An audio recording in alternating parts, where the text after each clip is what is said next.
തിരുവനന്തപുരത്ത് നഴ്സിനെ കയ്യേറ്റം ചെയ്യാൻ ശ്രമിച്ചതായി പരാതി. തിരുവനന്തപുരം മെഡിക്കൽ കോളേജിലാണ് സംഭവം. കൂട്ടിരിപ്പുകാർ മേൽ നഴ്സായ ജഗിൽ ചന്ദ്രനെ ആക്രമിച്ചുവെന്നാണ് പരാതി. സംഭവത്തിൽ ഗവൺമെന്റ് നഴ്സസ് യൂണിയൻ മെഡിക്കൽ കോളേജിൽ പ്രതിഷേധവുമായി രംഗത്തെത്തിയിട്ടുണ്ട്. രശ്മി കാർത്തിക ചേരുന്ന വിവരങ്ങളുമായി. രശ്മി, എന്താണ് ഈ സംഭവം?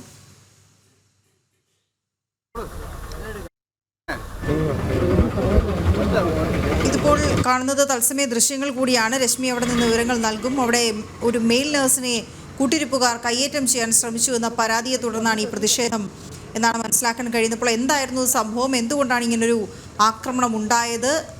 അതിനിടെയായ സാഹചര്യം എന്താണ്? അവിടെ രശ്മി കേൾക്കാൻ കഴിയുന്നുണ്ടോ? അവരുടെ പ്രതികരണങ്ങളിലേക്ക്. ഞങ്ങൾ നിരന്തരമായി ആവശ്യപ്പെടുന്നതാണ് കേരളത്തിലെ ആരോഗ്യ പ്രവർത്തകർക്ക് സുരക്ഷ ഉറപ്പാക്കണമെന്ന്.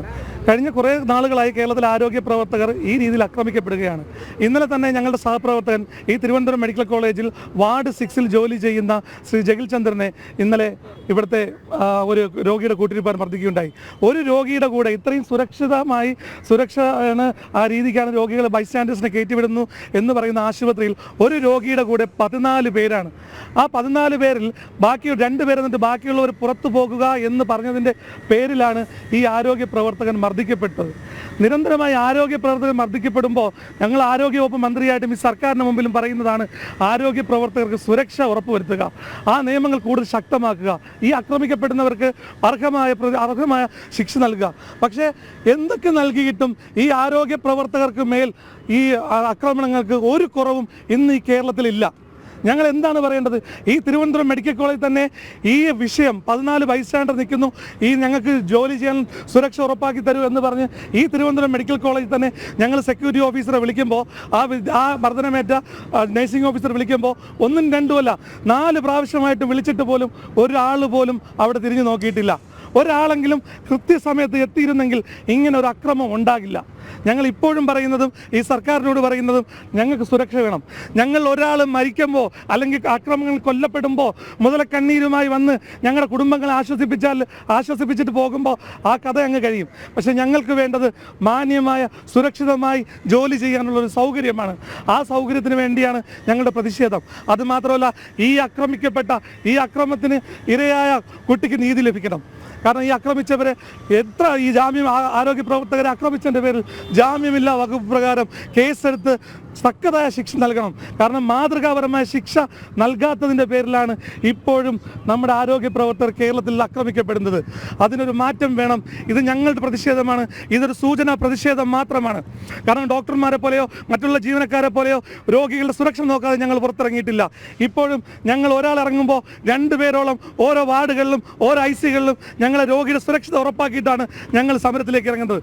നിങ്ങൾ മനസ്സിലാക്കേണ്ടത്, വീണ്ടും ഞങ്ങൾക്ക് നീതി ലഭിച്ചില്ല എന്നുണ്ടെങ്കിൽ ഞങ്ങൾ പൂർണ്ണമായും എല്ലാവരും എമർജൻസി സർവീസ് വെച്ച് ബാക്കിയുള്ള എല്ലാവരും ഞങ്ങൾ സ്ട്രൈക്കിലേക്ക് കേരളം മുഴുവൻ ഇറങ്ങും. ആ ഒരു സാഹചര്യം ഉണ്ടാകരുത്. അക്രമികൾക്ക്, ഈ കുട്ടിയെ മർദ്ദിച്ച അക്രമികളെ ജാമ്യമില്ലാ വകുപ്പ് പ്രകാരം അറസ്റ്റ് ചെയ്ത് അവർക്ക് വേണ്ട നടപടി, അവർ ഏത് പൊളിറ്റിക്കലായാലും ഏത് രാഷ്ട്രീയ പിൻപാടുള്ള ആൾക്കാരായാലും അതിനുള്ള ശിക്ഷ നൽകണം. ഇവിടെ സംഭവിച്ചത് എന്താ? ഈ ആക്രമണം ഞങ്ങൾ റിപ്പോർട്ട് ചെയ്തപ്പോൾ തന്നെ അവരെന്ത് ചെയ്തു? അവരുടെ സുരക്ഷയെ കരുതി അവരെ സ്ത്രീകളെ മർദ്ദിച്ചു എന്ന് പറഞ്ഞ് അവർ കേസ് ഫയൽ ചെയ്തു. ഇങ്ങനെയാണെങ്കിൽ ആരോഗ്യ പ്രവർത്തകർ എവിടെയാണ് ആരോഗ്യ പ്രവർത്തകർ നീതി കിട്ടുക? നിയമത്തിൻ്റെ വഴിക്ക് പോയാൽ ഞങ്ങൾ ഇപ്പോഴും പറയുന്നു, ഞങ്ങൾക്ക് സുരക്ഷിതമായി ജോലി ചെയ്യാനുള്ള സാഹചര്യം ഈ സർക്കാർ ഉറപ്പുവരുത്തുക. ഞങ്ങളുടെ പ്രിയപ്പെട്ട സഹപ്രവർത്തകന് നീതി ഉറപ്പാക്കി തരുവാൻ നിങ്ങളുടെ എല്ലാവരുടെയും പിന്തുണ ഉണ്ടാകണം എന്ന് മാത്രം പറഞ്ഞുകൊണ്ട് നിർത്തുന്നു. എന്നാണ് മെഡിക്കൽ കോളേജ് അധികൃതർ ഈ വിഷയം തണുത്ത ഒരു മട്ടിലാണ് കാണുന്നത്. കാരണം എന്തെന്ന് പറഞ്ഞു കഴിഞ്ഞാൽ, ആ കുട്ടി ഉച്ചയ്ക്ക് 2 മണി മുതലേ ഈ സെക്യൂരിറ്റി ഓഫീസിൽ വിവരം അറിയിക്കുന്നുണ്ട്. കാരണം ഇത്രയും ബൈസ്റ്റാൻഡർ ഉണ്ട്, ഞങ്ങൾക്ക് ജോലി ചെയ്യാൻ പറ്റുന്ന സാഹചര്യമല്ല, സുരക്ഷമായി ഉറപ്പുവരുത്തണം. വീണ്ടും 4 മണിക്ക് വിളിക്കുന്നുണ്ട്, വീണ്ടും 5 മണിക്ക് വിളിക്കുന്നുണ്ട്. ഈ 3 തവണ വിളിച്ചിട്ട് പോലും ഒരാൾ പോലും, ഒരു സെക്യൂരിറ്റി ജീവനക്കാരൻ പോലും മുകളിലേക്ക് വന്ന് അത് ക്ലിയർ ചെയ്യാൻ സാധിച്ചിട്ടില്ല.